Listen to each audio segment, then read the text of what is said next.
So welcome to another unbagging video, I suppose, from theplayersaid.com. My name's Alexander, and today we're taking a look at this is a publication called Battles Magazine. This is not one that I've read before. I'm going to hold this up so you can see the really cool kind of cover here. It's almost a cartoon. You got Monty there with his paras. Well, it looks like Monty. It might not be. But either way, Battles Magazine. This is issue 12. This is a publication, it's an independent war game. It's put out by Kamchatka Publishing, which is a French company. It's published in France. Author owns a French in this one. So this is a translation. There's a ton of stuff in here, 132 pages, and it includes a full war game in the back here. They do put out, or at least attempt to, regularly put out issues.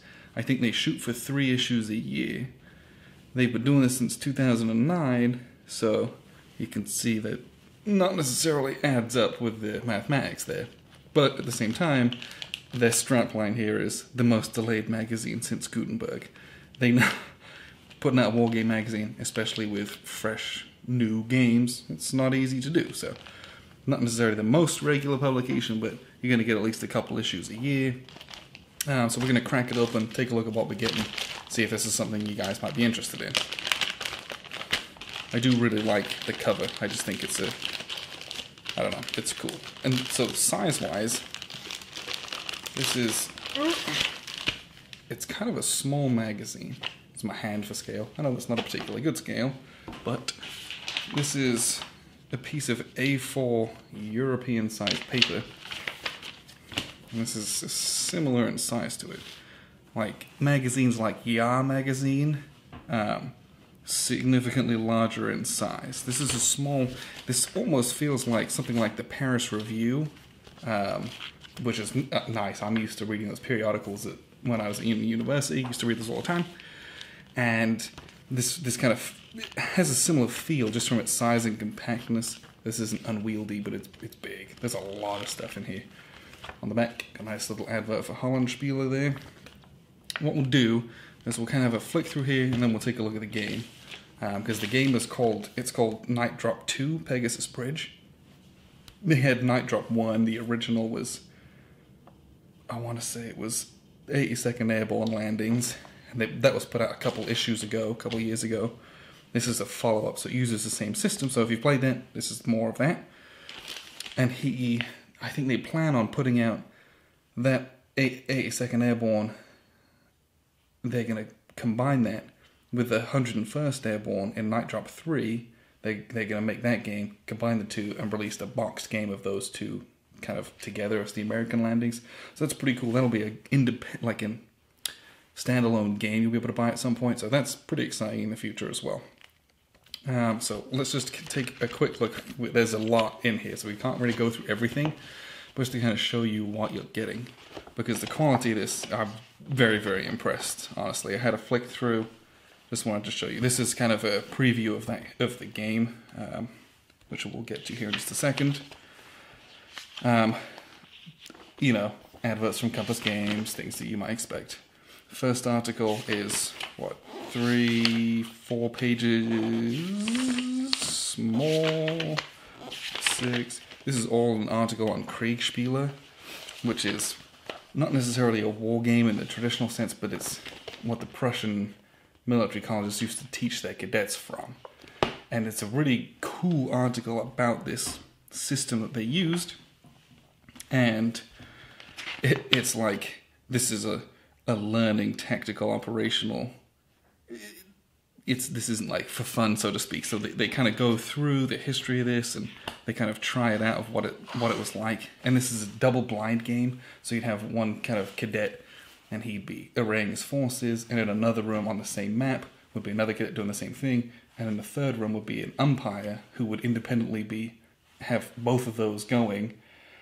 And so if this guy over here could see, like, as troops moved up and he could see some guys in the woods, well, he'd only see those ones, and the umpire would come and put them on his board and be like, this is what you see. And then there was some kind of real-time oh, this guy wants to relay an order down the line. Well, the umpire's like, okay, well, it takes you X amount of time to react to that. So it's just some fascinating stuff in this article alone. That was pretty cool. You've got coverage on liberty or death. And here's something I really liked about this publication. Is, yes, the text is quite small font size and it's pretty dense. But there's also, it's not like overwhelming. Beautiful pictures that really show off the games for what it is. Here's this kind of a variety of all the cards. You just get a sense for games. And there's a couple of games that I've seen in here that I've not played that I'm like, yep, I'm probably going to take a look at that. Shiloh 1862.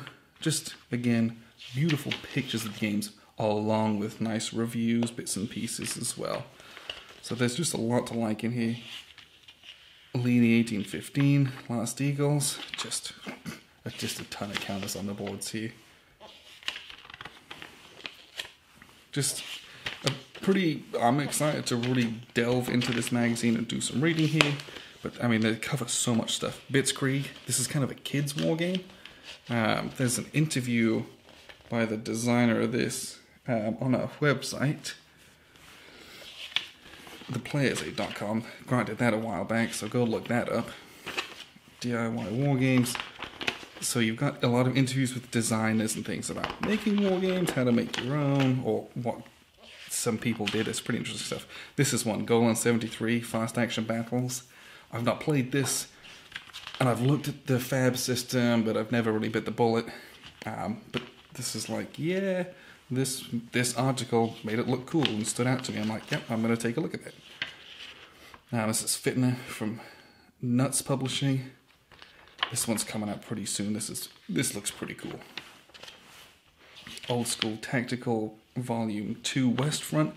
We've played this, but again, more to review. Yes, some takes on tactical gaming in here. This is a really good resource. It's panning out for the variety of games that they've got in here. This is an article from Tom Russell. I started reading this one about him designing games. Tom Russell, if you don't know, from Hollandspiele. They've put out a good number of games, some of which have been incredible and very interesting as well. This is an article about designing bad games, or what you learn from poor design, or how to get better at game design. So this is some interesting stuff there. Wild Blue Yonder, which is in the Down at Flame series. Love, love, love this game. But again, here's a picture of the different aircraft cards, all the maneuver cards. You really get to see a lot of this in print whilst getting a side-by-side review. So this is pretty nice. Just a ton of stuff in here.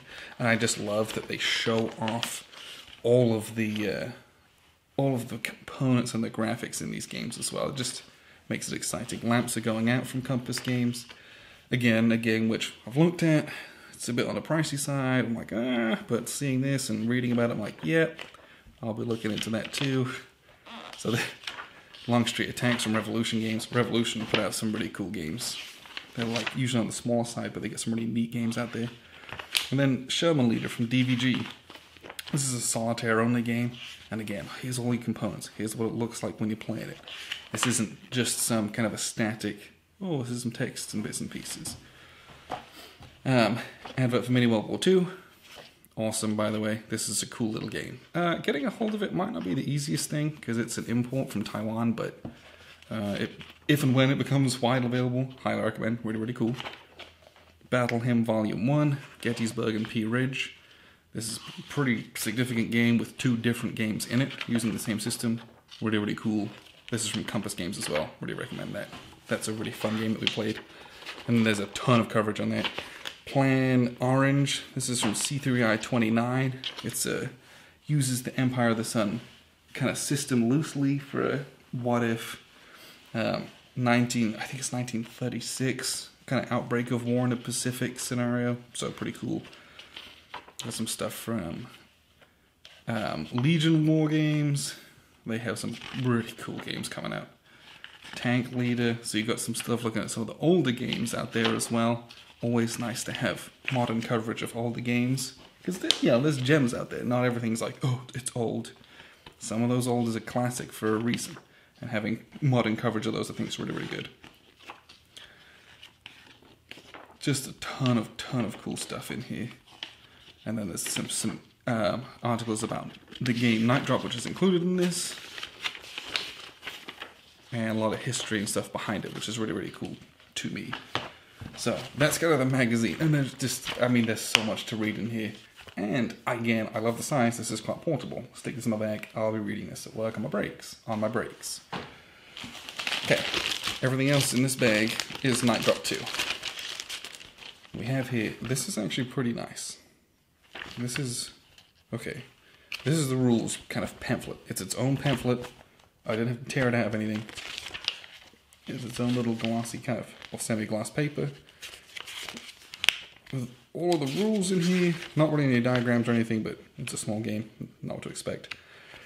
And just looking here, this game simulates, at the tactical scale, the first hours of combat carried out by the airborne troops of British 6. Here's something I've noticed. This is a French publication, but they have like native English speakers. I haven't seen any translational issues or discrepancies. It's not like it's some hack job. Like some of the rule books out there that are translated from different languages are just, I don't even know how they did it.